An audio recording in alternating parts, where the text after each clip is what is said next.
What's going on, guys? My name is Wade with Tech Daily, and in this video, we're going to be unboxing the brand new iPhone 12 Pro Max. This is the biggest and most expensive iPhone in the lineup this year, and in fact, it's actually the largest iPhone Apple has ever released. There are quite a few other things that separate this device from the rest, so let's go ahead and just get right into it, and I'll go over everything you need to know about this new phone. First things first, in regards to the unboxing experience, there's not really anything that's different with this device compared to the other iPhone 12s we've already unboxed, but I'll go ahead and just quickly show off what all comes inside the package. Sliding off the lid, the first thing we see is the iPhone itself, of course, and right away you can really tell just how large of a device this thing is. Obviously, I got mine in this nice gold color, but it also comes in silver, graphite, and the new Pacific blue color this year as well. We'll set it to the side for just a second, and going a little deeper inside the box, you'll find not much else at all. Just a mini-sized collection of paperwork and a single Apple sticker, as well as a Lightning to USB-C cable. And as you guys probably know already, Apple has stopped shipping the power brick and headphones now to help reduce waste. So everything from the box size to what all comes inside now is super minimal. With all that stuff out of the way, here is the iPhone 12 Pro Max once again. And like I said a second ago, you really feel just how big this phone is. This is a 6.7 inch device. Last year's iPhone 11 Pro Max came in at 6.5 inches. So not only are we getting a little bit more screen real estate in general, like I said at the start, this is also just the largest iPhone Apple has ever released. And if you're curious, here is how this 6.7 inch Pro Max stacks up against the regular iPhone 12 Pro, which comes in at 6.1 inches. Now, this smaller iPhone 12 Pro is also actually bigger than last year's iPhone 11 Pro as well. So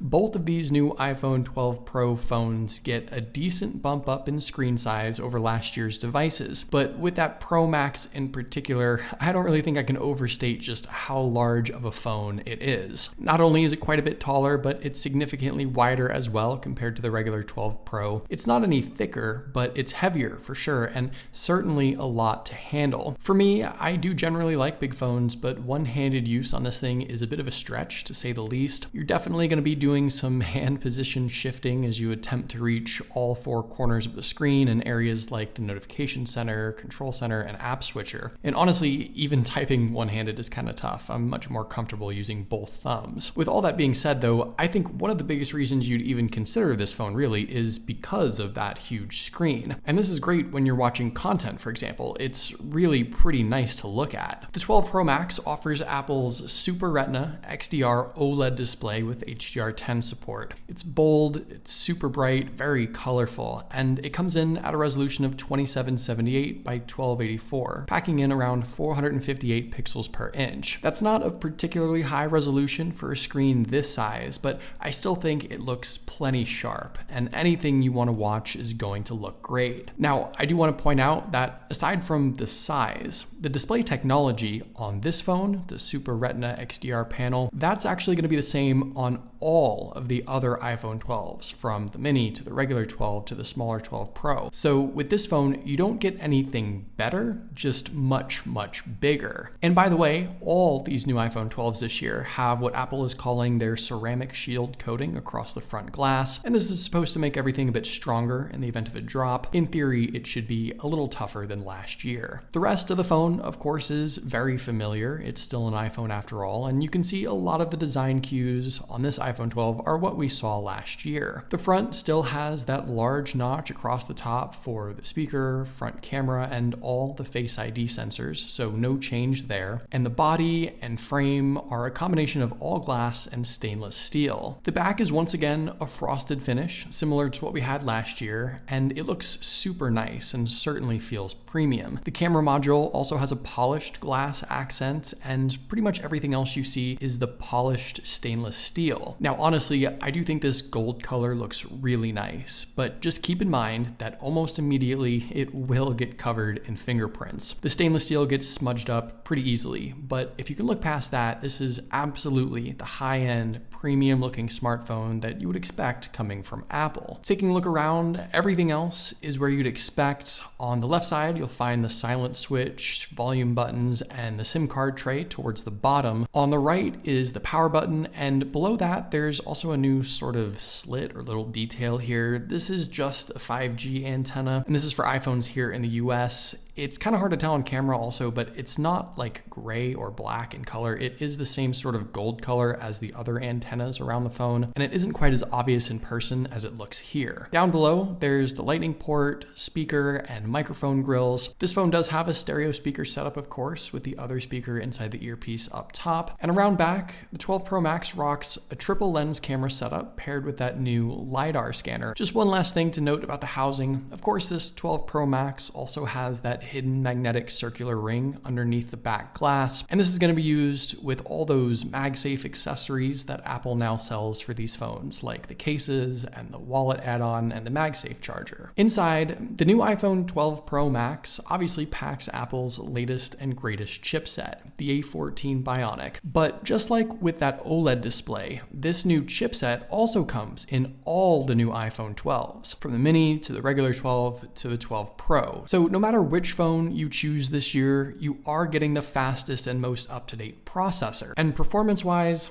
of course, this new device is the fastest and most powerful iPhone Apple has ever made. Now, with this 12 Pro Max, you aren't necessarily paying for better specs, but one big thing you do get over the rest of the lineup is a much bigger battery. This phone has a 3,687 milliamp battery inside, which is almost 33% larger than the regular 12 Pro. Now, obviously, that big battery still needs to power the huge display, but generally speaking, you should be getting the longest battery life on this phone under normal use compared to any other iPhone 12 this year. Really, the only other thing you are getting in going with the 12 Pro Max is a slightly better camera setup. This phone has 3 lenses around back, the standard shooter, the ultra wide, and a telephoto lens. Now, when compared to the 12 mini and regular iPhone 12, for example, those phones miss the telephoto lens. And when stacked up against the smaller 12 Pro, that phone gets almost the same 3 lens setup, but a less capable telephoto lens. So for example, this Pro Max has 5 times optical zoom versus just 4 times on the regular 12 Pro, and a little further digital zoom. Furthermore, the telephoto lens itself can potentially let in way more light, which could yield better low light shots. And with video, the 12 Pro Max should also offer even better stabilization than the rest of the lineup, with its dual optical image stabilization. Of course, you also have things like Dolby Vision HDR support at 60 FPS, and the rest of the great features and improvements that are on the rest of the iPhone 12s, like night mode with all the lenses, even the selfie camera, and nighttime portrait shots too. All in all, it'll be interesting to see how much better the 12 Pro Max's camera setup actually is in comparison. So just to sum things up here,